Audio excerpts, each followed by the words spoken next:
our Dean Dr. Rajagopalan Nair, delegates, IEDC members and members of Bhavans family.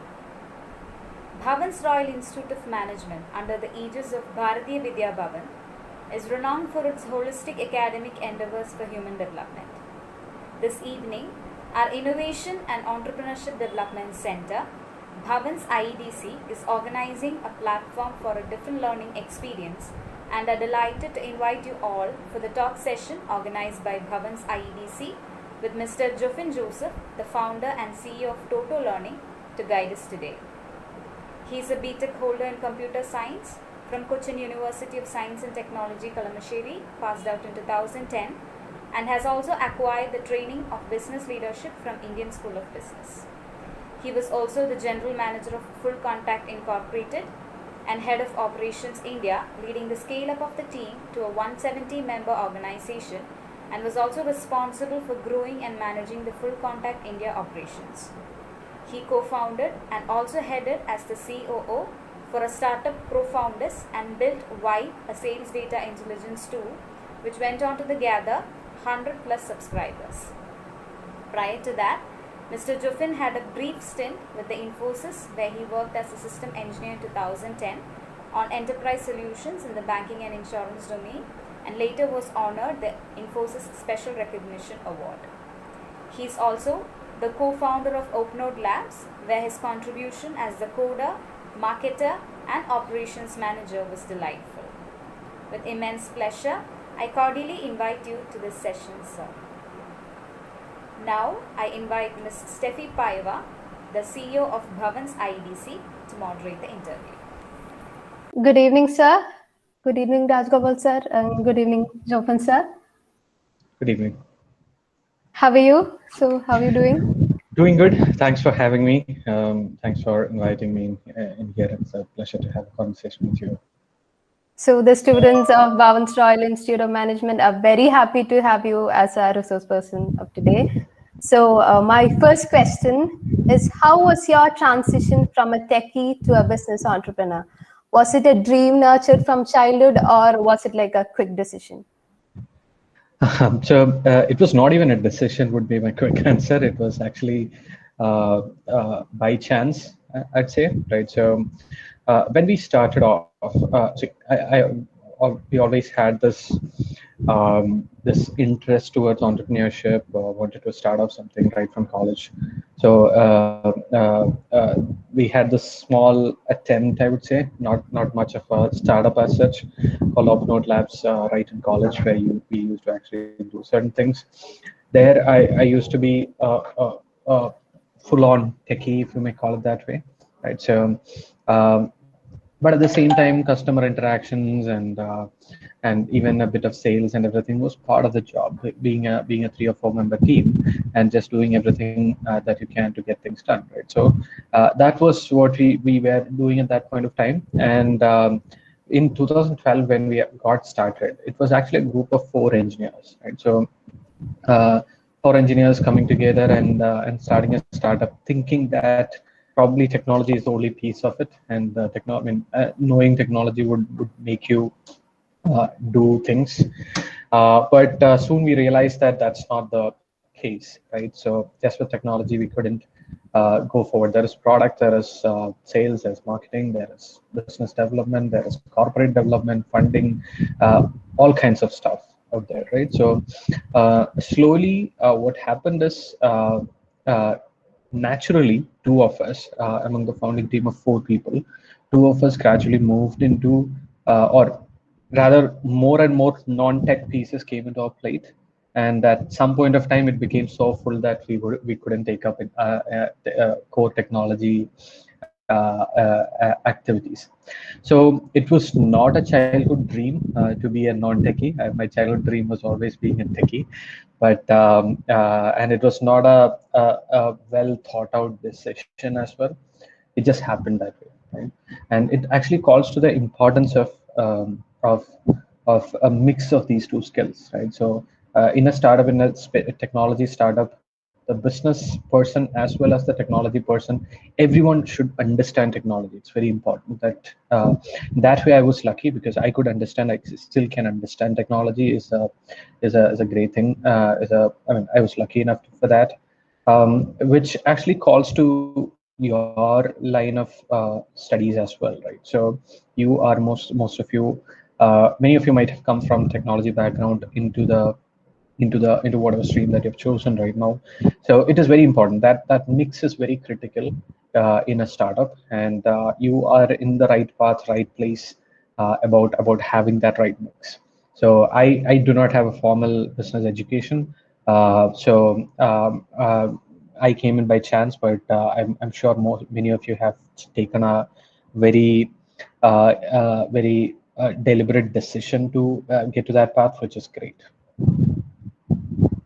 So can you please tell us about the initial stages of your startup? Were there people to give you moral support and help in your efforts, other than the co-founders or your group, or family and Absolutely. friends? So what I always believe is startup, and especially when you are a very early stage startup, right? I mean, very early stage startup, and especially when you're doing it for the first time, right?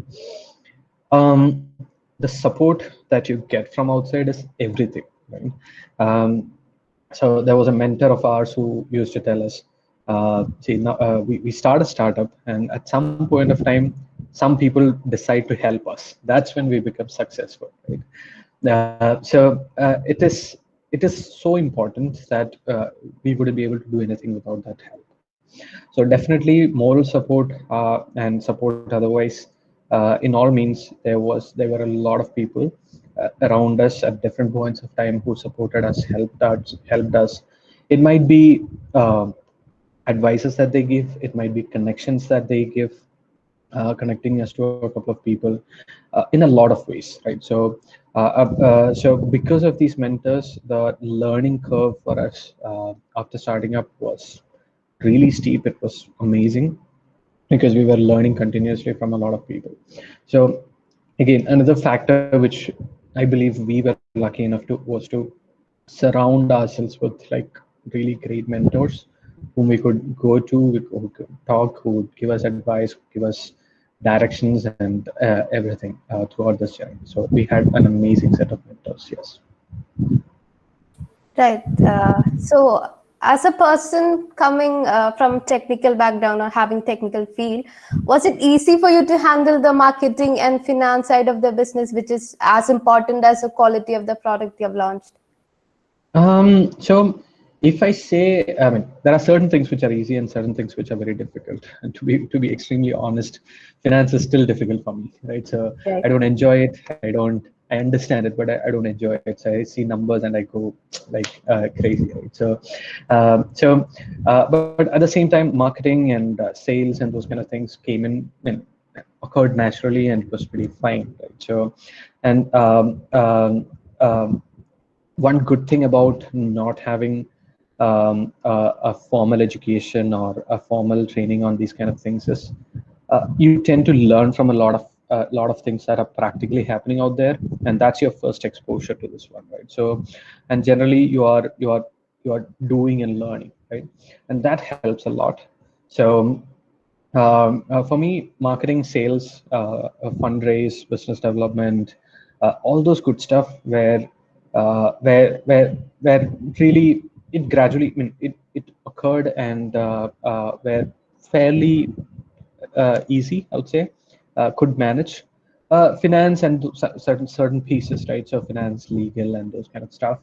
I still struggle, to be very honest. So I obviously we get smart people to actually support us, and that's how we run it, right? So soon enough we get, I mean, wherever we have a gap, we bring in really smart people to do that job, and it'll just be fine, right?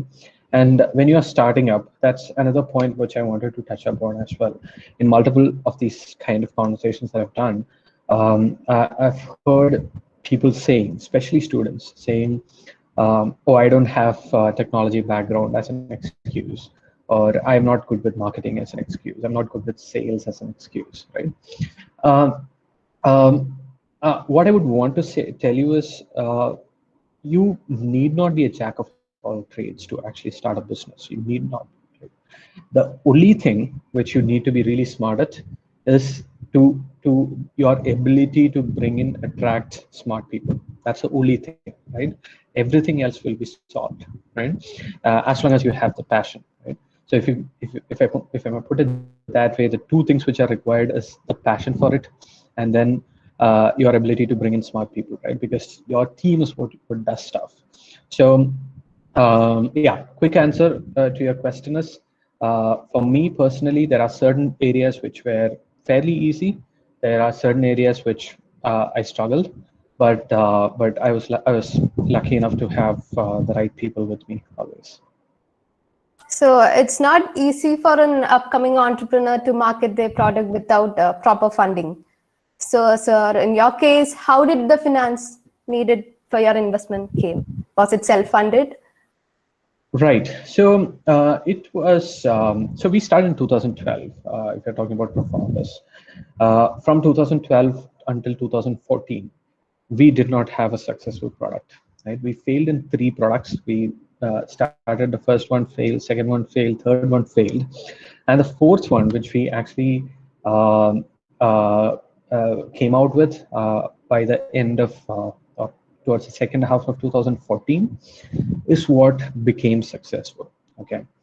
Until then, we were not funded. We did not raise any external funds, and in fact, we didn't know how to raise funds. Right. So we didn't know all the jargons out there, all the VC space and everything. So we didn't have any connections there.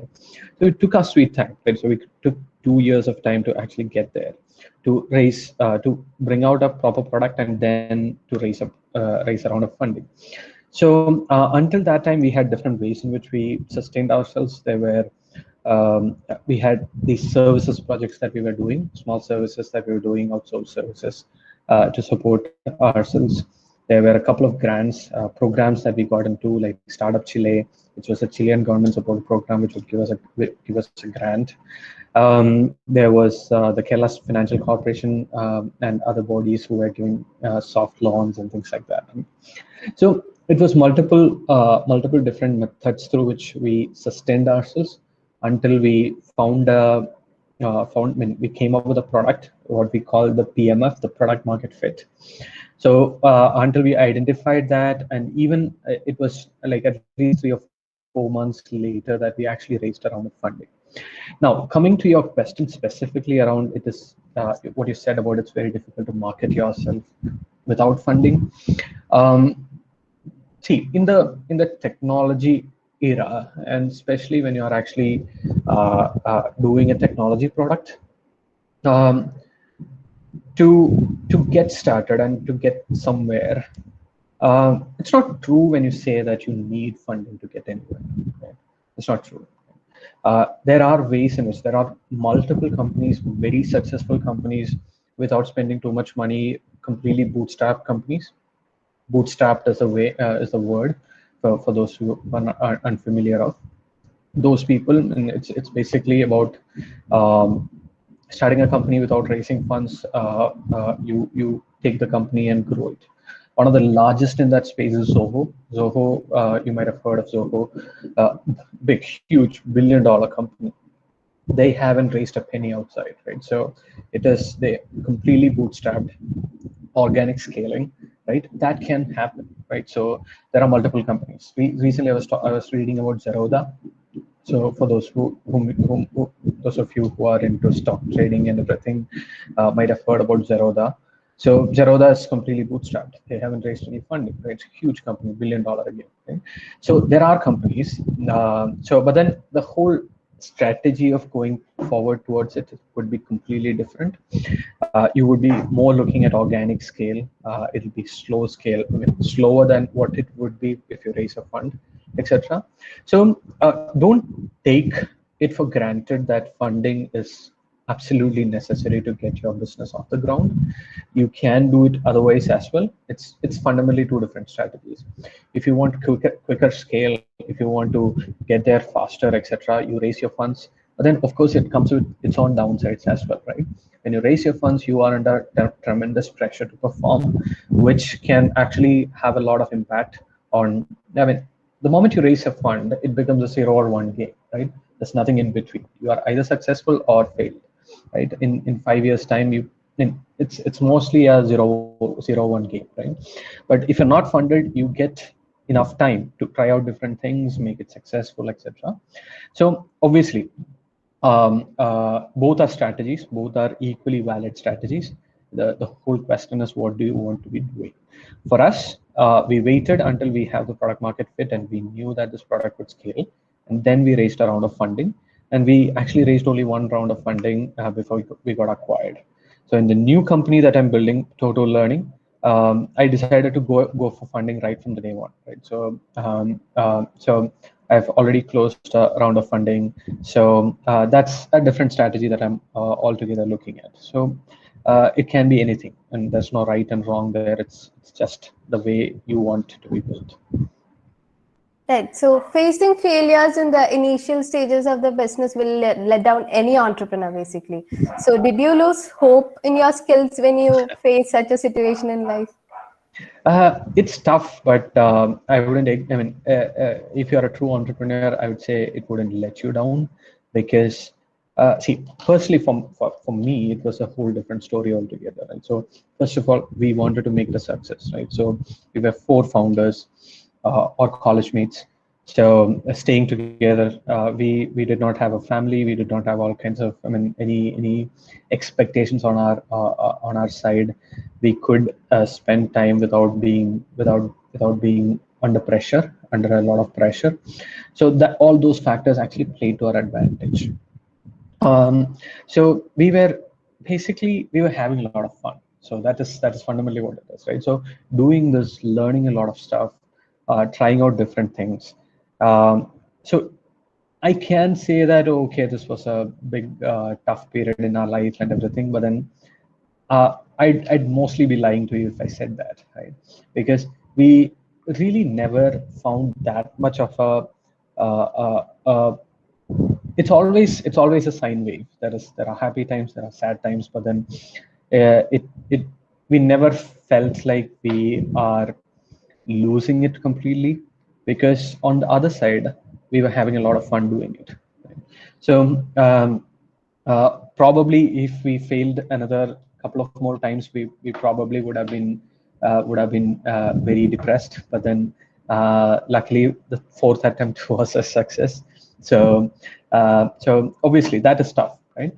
So I would say perseverance is fundamentally what is absolutely required for anyone who's starting up, because your first idea, your first trial becoming a success is an extreme rarity, I would say, right? Behind every success story that you hear out there, right? It's almost always it's not a runaway success, right? Runaway success are extremely rare. So especially in the early years, right? So so probably a 45-year-old person who has got a tremendous experience in the space, whatever he or she starts might be a success, but understand it's actually from a lot of failures he or she has actually gone through until that age. So that's a reason for those runaway successes. There's no runaway success. So you have to be ready for that game if you want to start, and if you seriously want to start, right? Which is again another point which I want to make while you are in college, right? So you probably have another probably 1 year or more in college again. So as I said, always there needs to be a ramp up time. A time when you try out things, you fail on things, I mean, nothing that you do would work, etc. That period of time, it is definitely almost, I mean, every time that is going to be there, right? That is when you guys have an unfair advantage being in college, right? So I'm a person who still what do you say, still feel bad about not being serious enough with my college startup, because I believe I lost a couple of years, and if I had started off, I mean, if I had been more serious in my college startup, I would have saved like 2 years. But then what the unique advantage that you have in front of you is the advantage of risk-free failure, right? Because you are still in college, your probably your education, your living expenses are all being taken care of, right? You do not have an expectation on your side, on your head, to take care of your family, for example. It's a risk-free time, right? And mostly you have a lot of time, right? So this is the right time to try this out, not to build a huge company. You might not build a huge company by the time you are out of college, but then you have a lot of time, you have a lot of risk-free time while in college. That's the first. Second, college is the best time you can actually find smart people and really great people to work with you, right? Friends like what you get in college, it's very rarely that you get outside of college, right? So you get friends who understand you, who probably share the same vision, who can actually work with you together. So you stand a chance to build amazing teams while in college. For these two factors, this is the right time, right? You try, you fail, and even if you fail, it doesn't matter, right? So you're not failing anyone. You're just failing yourself, right? So so this is the right time, right? You need to go through those failures, and if you do it right in college, you go through those failures gracefully without much of troubles, so that you learn a lot. And by the end of the college days, you can decide what you want to do, right? So if you feel that okay, you have it in you to actually take it forward. Otherwise, leave it and get to a job, right? So if you want to do something, this is the right time. Don't miss this opportunity, or this small window of opportunity is what I would totally urge you, being IEDC members. Right. So you marked your own place as an entrepreneur in the field with your own hard work. So do you feel that you've lost your identity when your company was acquired by Full Contact? Not really. So see, um, again, a whole different topic around what I call the "my sweet idea" syndrome, right? So a lot of people have it, right? So whatever they build, it's so close to their hearts that they look after that like their own babies, right? And there are a lot of places where it is said, okay, company is your baby, you take care of it, etc., right? For us, it was not that, right? We never considered the company to be our baby, right? And we never considered whatever we were building to be like our own thing and things like that, right? So we had a vision that was to build something great, create an impact, create a lot of jobs. So there are these things that are part of our vision. So for us, it was all about how to make it happen, right? And that is the reason why we could easily, what do you say, go through 3 products. So we could identify that this is not going to work out early enough and just leave it and move on to the next one, right? So I personally know a lot of entrepreneurs who have this my sweet idea syndrome, who would feel it extremely difficult to part with their own idea or their own company. So if everything is working great, it's perfect. But then at times when things are not working out really well, it's very dangerous. So I would always, from my personal advice to all everyone, would be not to have that kind of a emotional attachment towards whatever you're building.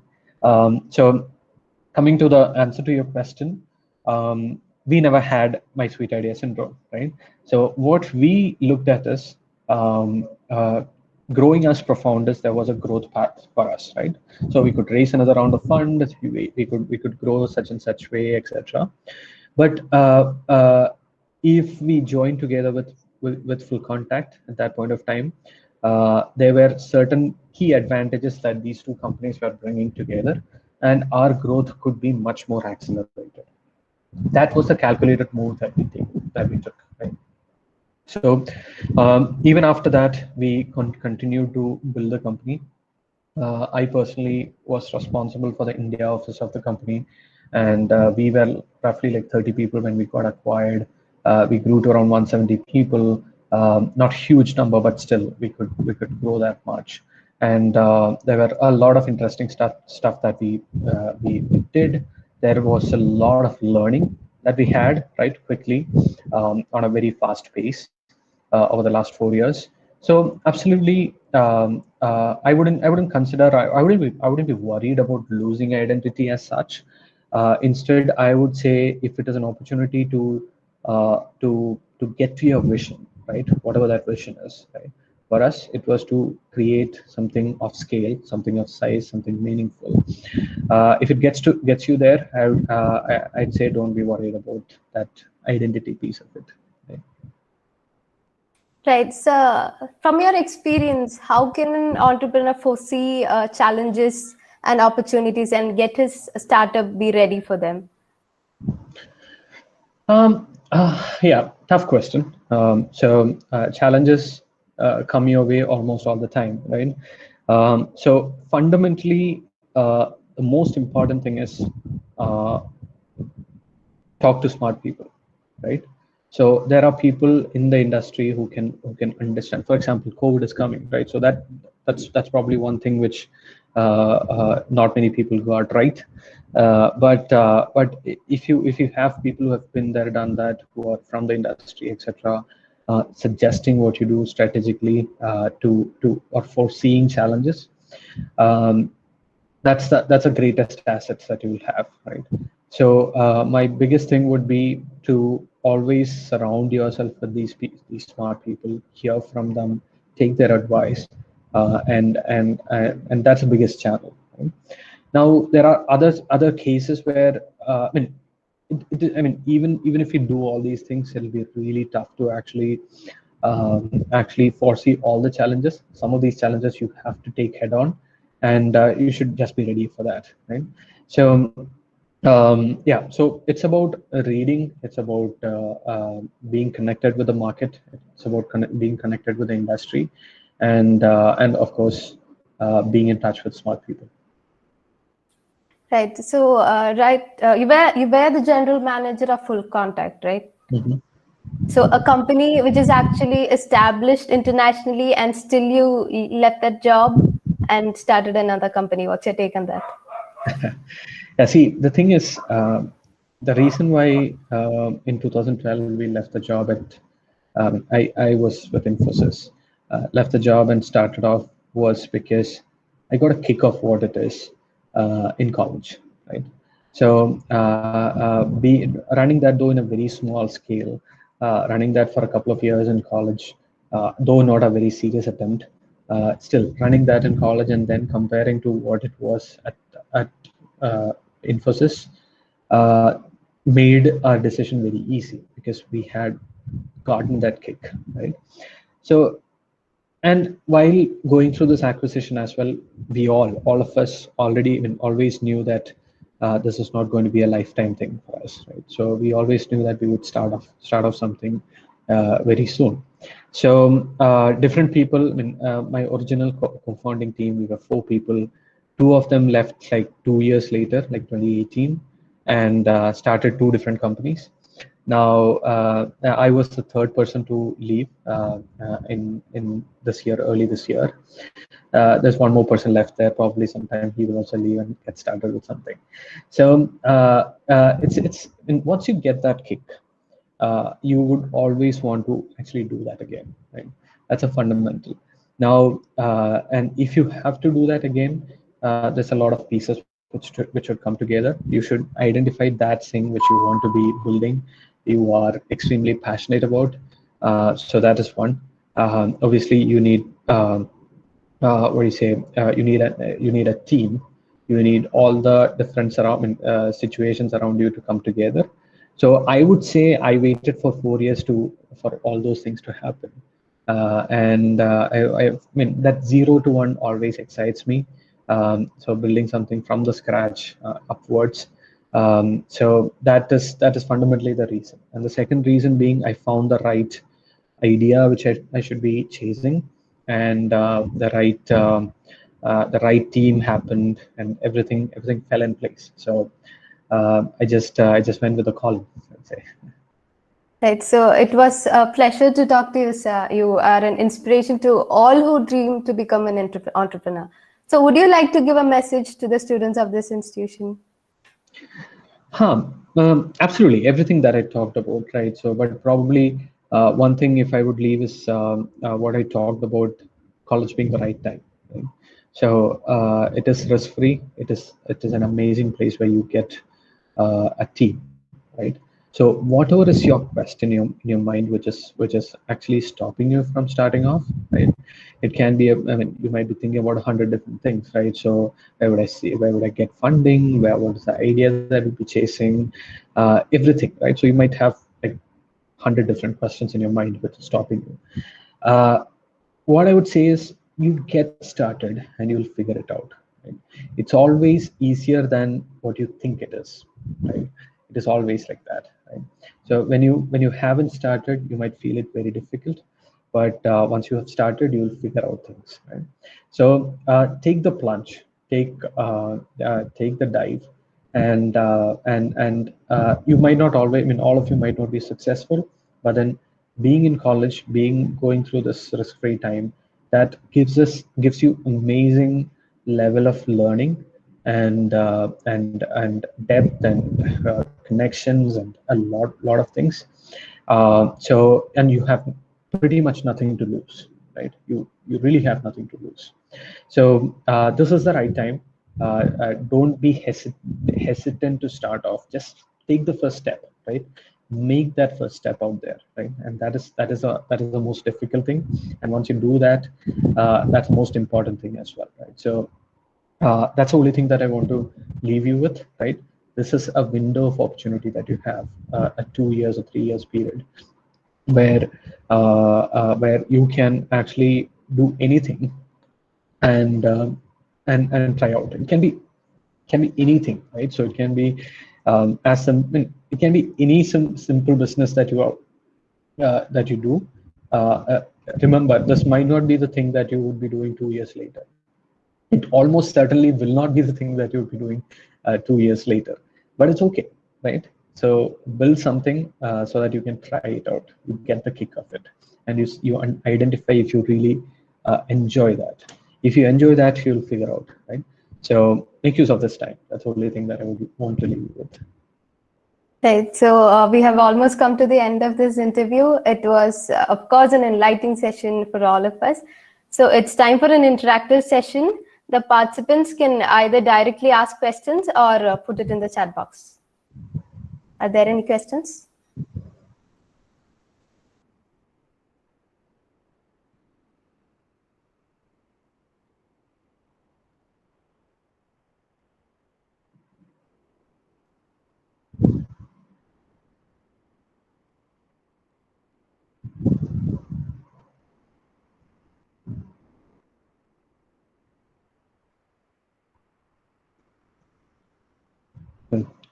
Looks like no questions.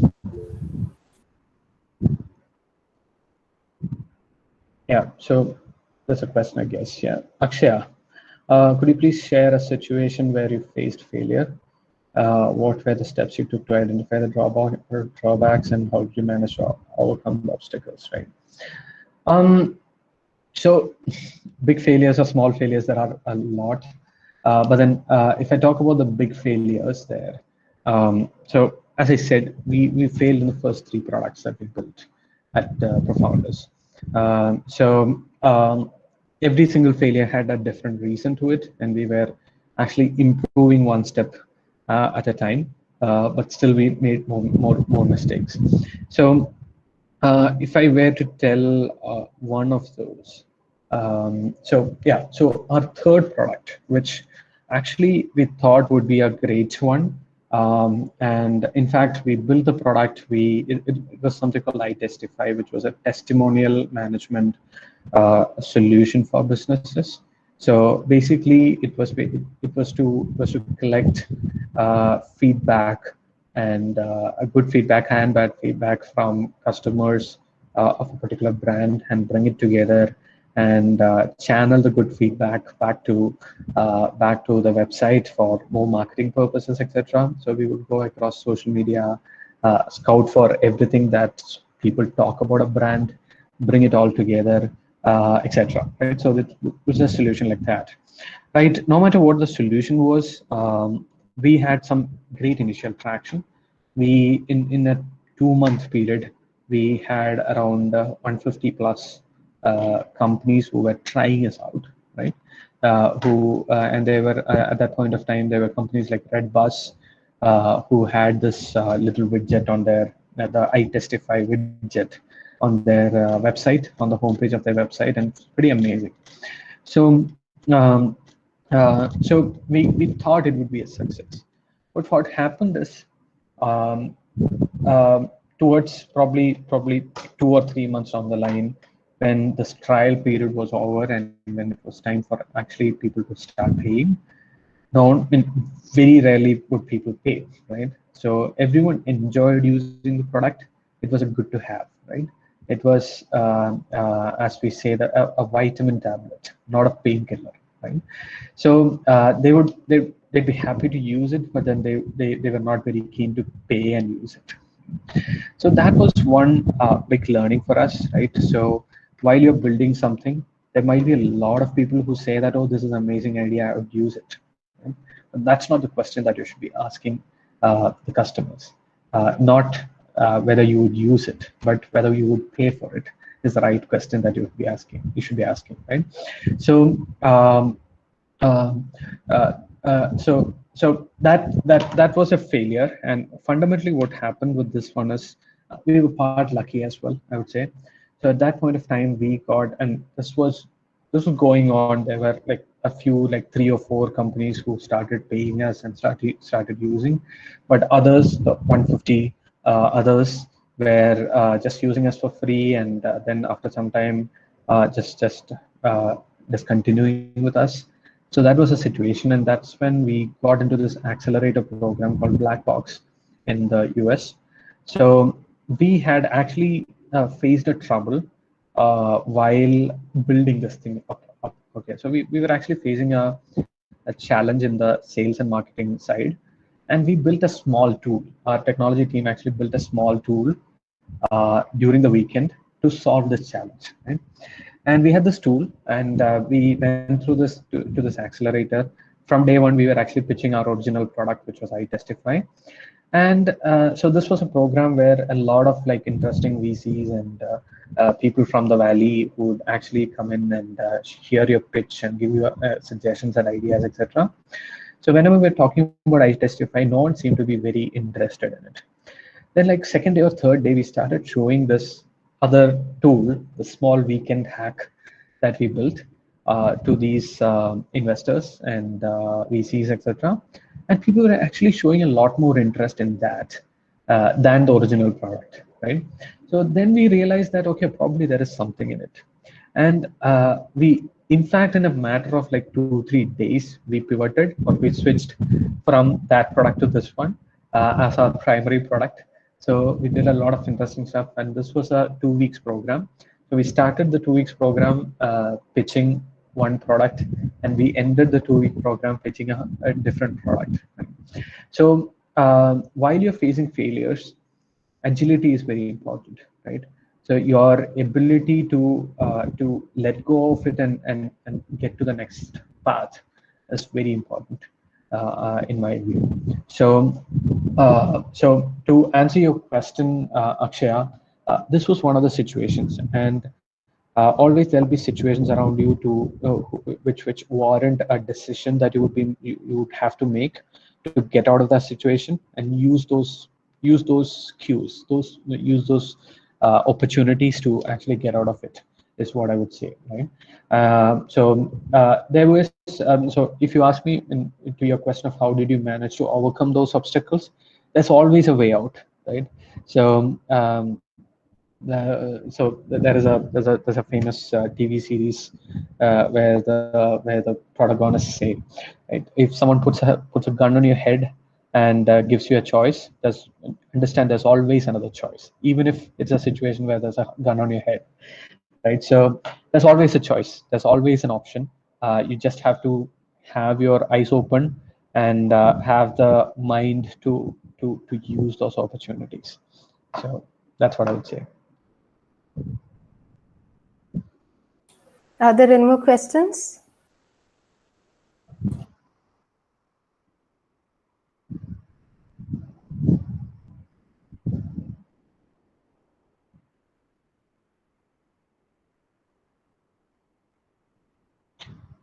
what's your mission at the outset? Glad that you asked, Shreya. So we are, I'm right now changed course completely. I have always been a enterprise software or B2B software kind of a person. So the new one, Totto Learning, I'll just put the website here. Mm. Totto Learning is completely different. It is an early learning solution, which is we are focused on kids below 6 years of age. And this whole idea started when my first child was born. He's almost 3 years now. Since then, I got really curious about the space, right? I started reading and researching and about the space of early childhood development, child psychology, how children learn, how children develop, and things like that, and found a lot of interest in it. So a lot of people said, "Aajte kochundam ingenokkeയാണ് പയ്യെ മാറിക്കോളും." Actually, it stayed on, right? So it stayed on long enough that I grew much more interested in it. And then when I was looking at the early learning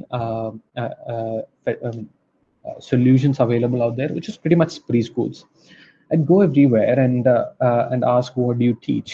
Right? And what they would say is very tactical, right? ABCDs at 1, 2, 3, 50, right? And if you go to that school, it's only up until 50, and if you come here, it is all the way up to 100 and those kind of stuff, right? Which was fundamentally against every single research and every single document or article which I was reading, right? So everyone says that early learning, age under until 6 years, is a time when you develop your fundamentals, right? 90% of brain development happens at that age, and you fundamentally set the basics.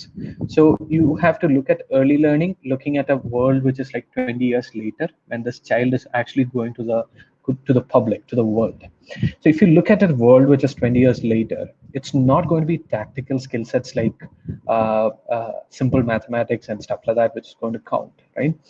It is going to be a lot more different things, right? So it's, I mean, putting it simple, you have to gain skills which cannot be replaced by a machine in 20 years, right? That's a big thing. Yeah? The way I think about it, the most important skill that a human should possess 20 years later is creativity, because human creativity is the one thing which cannot be replaced by anything else, right, at the moment. So the focus of early learning, in my view, should be nurturing creativity and life skills more than anything else. The rest of it will fall in place. So wanted to build something on that front.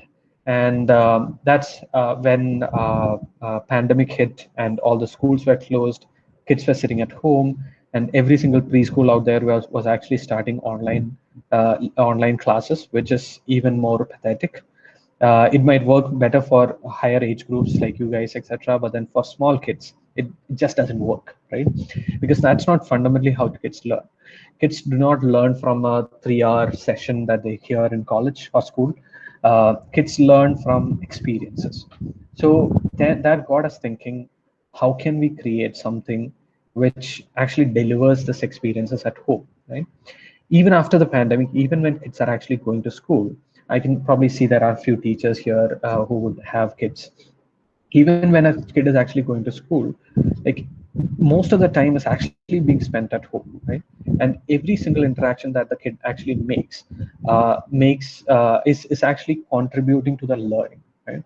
So what we are building right now is a solution for the parents to enable parents to do their interactions with their children better, right? So we are building a parenting solution for parents of kids below 6 years of age for effective home learning, right? So that's what we are building, right? So we have a mobile app for the parents which actually provides them knowledge about parenting, tools for parenting, etc., tools for home learning, etc. We have certain physical packs for that. So essentially, this solution is for small little kids. Very interesting stuff. We are all about nursery rhymes and stuff like that at this point of time. So it gives a lot of pleasure, and it gives a feeling that we are on a mission to actually create a smarter generation for the future. And we are doing that by creating smarter and better parents. That's what I'm doing right now. So yeah, it's in a very early stage, like just 3 or 4 months since we got started, just getting there, small team at the moment, etc. So fingers crossed on how it goes. Still in the very early stage, just coming out of the wraps at the moment. So yeah, Shreya, I hope I answered that question, and thanks for asking that question. So, Srihari, are there reputational issues affecting acquisition? I didn't quite understand this question. Are you asking about prior to acquisition or after acquisition, Srihari? After acquisition, sir. After acquisition, reputational issues, I don't know. I mean, I'm not really completely sure of the context in which you asked. Generally, our reputation increase because you are creating a. I mean, you do a successful acquisition. I mean, you go through a successful acquisition, and that actually gives a lot of confidence in other people. Increases the trust of other people in you, etc., which I'm seeing when I'm actually building my second startup as well, right? So right now I'm building it. Whenever I talk to an investor, when I talk to someone in the group, there is generally an increased level of trust and reputation. That's what I'm seeing. I haven't seen those kind of reputational issues after acquisition. But before acquisition, if you're asking if reputational issues are important before acquisition, absolutely yes. So an acquisition is almost equivalent to a marriage between two people. So obviously, just like you would be sending or you'd be inquiring through all different means about the brides and grooms reputation before marriage. Those that happens in the business field as well. It's called due diligence. So in the due diligence process, obviously, your reputational factors come into picture. How well you are running your company comes into picture. How good your compliance practices are. All these things becomes factors. So before acquisition, reputation, professionalism and smartness in running a company, being clean and clear, everything are very important. So it's absolutely important. And if you have a reputational problem, absolutely it'll affect your chance of getting acquired. But after acquisition, I haven't personally seen anything. But if you have an add-on to that question, if you want to clarify a bit, I'd be happy to answer, Srihari.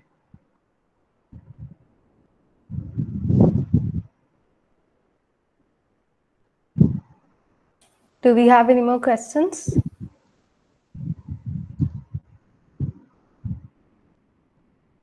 Was the team adaptable to change? What was their motivation? So again, Rajat, if you're asking about the acquisition and related changes, absolutely. So team was very adaptable. So motivation, it can be different things. For us, absolutely, the team got on board to the fact that we are making a decision for better scale. Right? That was the first factor. Right? So this was a good move, strategically a good move in the path of the company was a big thing. Obviously, we did not have to fire anyone in the acquisition process. In some acquisition processes, those things happen as well. For us, it was not the case.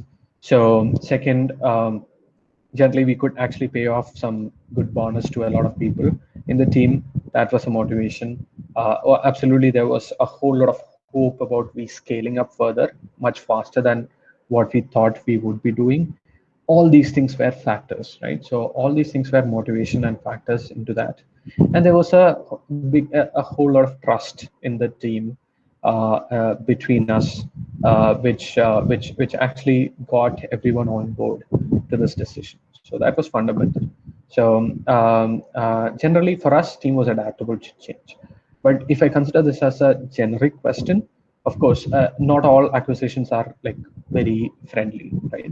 Some acquisitions, especially when it happens with large companies, etc., there are cases where these companies merge and there are functions or departments which becomes redundant, and there are firings which happen. even if like 2 or 3 people go out of the company, that puts a lot of pressure and a lot of questions in other people's minds about their security of job, safety, etc. So there can be a lot of problems, but it depends on what terms and how it happens. So there are cases in which it is really tough. So those cases are there as well. Not whenever you hear an acquisition story, don't think that everything is like happily ever after. So in fact, even after acquisitions, it's a 50-50 chance of being successful. The integration is very important. 2 companies are coming together, and the integration of these 2 companies is very important. So to make it a success is a long-term process.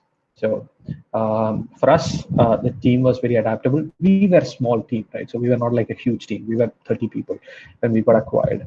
And out of the 30, probably 15 people had like been with us for at least 3 years plus. So it was a whole lot of bonding, trust between each other, etc. All these things played to our advantage. So that was our motivation.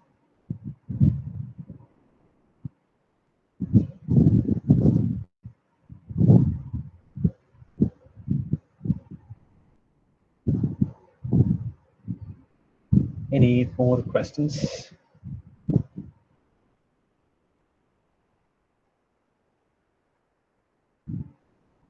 Right, I think we've come to the end of the session. Now I call upon Ms. Aishwarya S. to deliver the vote of thanks. A most successful event is the one that achieves your goals and exceeds your expectation. A good event never ends in the world. They take only a pause and keeps us waiting for the next. On behalf of Bhavans Royal Institute of Management, I would like to extend our sincere thanks to Sir Jofin Joseph for his valuable insights and a great session. Thank you, sir. Looking forward for more associations with you. Let me take this opportunity to extend our gratitude to the nodal officers of IEDC and the IEDC committee for their immense effort. I also thank our dean and all the faculty members for their unending support. I'm sure it was indeed an enriching learning experience for all of you. Finally, I would extend my all hearted gratitude to all the students for their participation. Thank you all. Thank you all once again for your participation and cooperation. Thank you. Thank you so much, Aishwarya, Steffi. So just want to leave with one more thing. Thanks for having me here. And I understand this is IEDC and most of you are part of IEDC and in some way wants to start off, etc. So if there is any way I can help you with, I'd be more than happy to. As I said, the space starting up is all about people helping each other. Right? I have received a lot of help in the past, and I'm still receiving a lot. So I'd be more than happy to help you out in whatever ways I can. So find me on LinkedIn or Facebook or wherever, and ping me up if I can help you in any way.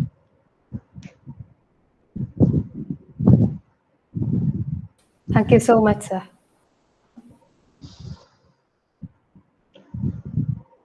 Sure. So is that it? So we close? Yes, sir. Yes, sir. All right. Thank you. Thank you so much. Thank you, sir. Yeah, and on all the very best, all of you. Thank you.